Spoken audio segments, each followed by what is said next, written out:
যে ঘরে সূরা আল বাকারা পড়া হয় সেখানে শয়তান প্রবেশ করে না। যে ব্যক্তি এই সূরা পাঠ করে তার উপর কোনো আহলে বাতিল তথা জাদুকরের জাদু কখনো প্রভাব বিস্তার করতে পারে না। রাসূলুল্লাহ সাল্লাল্লাহু আলাইহি সাল্লাম আরও বলেন, তোমরা তোমাদের ঘরসমূহকে কবর বানাইও না। নিশ্চয় শয়তান ওই ঘর থেকে পালিয়ে যায় যে ঘরে সূরা আল বাকারা পাঠ করা হয়। আসসালামু আলাইকুম ওয়া রাহমাতুল্লাহ। সম্মানিত দিনী ভাই বোনেরা, আলহামদুলিল্লাহ আমরা আল কোরআন তেলাওয়াত করে থাকি এবং আল কোরআনের তেলাওয়াত শুনেও থাকি, কিন্তু আল্লাহ তাআলা আল কোরআনের মধ্যে কী বলতে চেয়েছেন সে বিষয়ে আমাদের জানা একান্ত প্রয়োজন। আজকে আমরা সূরা আল বাকারার গুরুত্ব ও ফজিলত সম্পর্কে আলোচনা করব।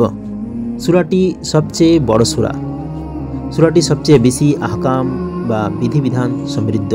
ইবনে কাসির রাসূলুল্লাহ সাল্লাল্লাহু আলাইহি সাল্লাম এই সূরা পাঠ করার বিভিন্ন ফজিলত বর্ণনা করেছেন। আবু উমামা আল বাহলি রাদিয়াল্লাহু তাআলা আনহু থেকে বর্ণিত আছে যে তিনি বলেন, রাসূলুল্লাহ সাল্লাল্লাহু আলাইহি সাল্লামকে বলতে শুনেছি, তোমরা কোরআন তেলাওয়াত করো, কেননা কিয়ামতের দিন এই কোরআন তোমাদের জন্য সুপারিশকারী হিসেবে আসবে। তোমরা দুটি পুষ্প তথা সূরা আল বাকারা ও সূরা আল ইমরান তেলাওয়াত করো, কেননা কিয়ামতের দিন এ দুটি সূরা এমনভাবে আসবে যেন এ দুটি হচ্ছে দুখণ্ড মেঘমালা, অথবা দুটুকরো কালো ছায়া, অথবা দুঝাঁক পাখি। এ দুটি সূরা যারা তেলাওয়াত করবে তাদের থেকে জাহান্নামের আযাবকে প্রতিরোধ করবে।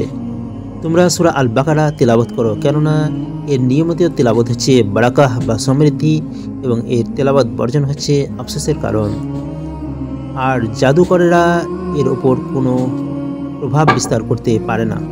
মুসলিম শরীফ 804 নম্বর হাদিস। অপর হাদিসে রাসূলুল্লাহ সাল্লাল্লাহু আলাইহি সাল্লাম বলেছেন, তোমরা সূরা আল বাকারা পাঠ করো, কেননা এর পাঠে বরকত লাভ হয় এবং পাঠ না করা অনুতাপ ও দুর্ভাগ্যের কারণ।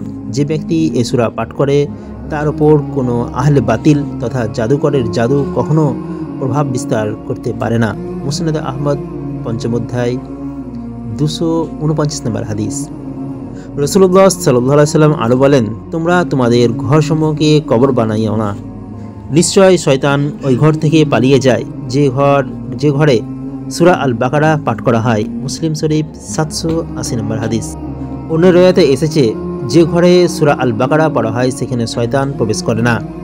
মুসনাদ আহমদ 2য় অধ্যায় 284 নম্বর হাদিস। রাসূলুল্লাহ সাল্লাল্লাহু আলাইহি সাল্লাম বলেন, প্রত্যেক বস্তুরই উঁচু স্তম্ভ রয়েছে। কোরআনের সুউচ্চ সিংহ হলো সূরা আল বাকারা। তিরমিজি শরীফ 2878, মুস্তাদরাকে হাকিম 2য় অধ্যায় 259 নম্বর হাদিস। আজকের মতো এতটুকুই। ইনশাআল্লাহ পরবর্তী ভিডিওতে সূরা আল বাকারার অন্যান্য বিষয় নিয়ে আলোচনা করা হবে।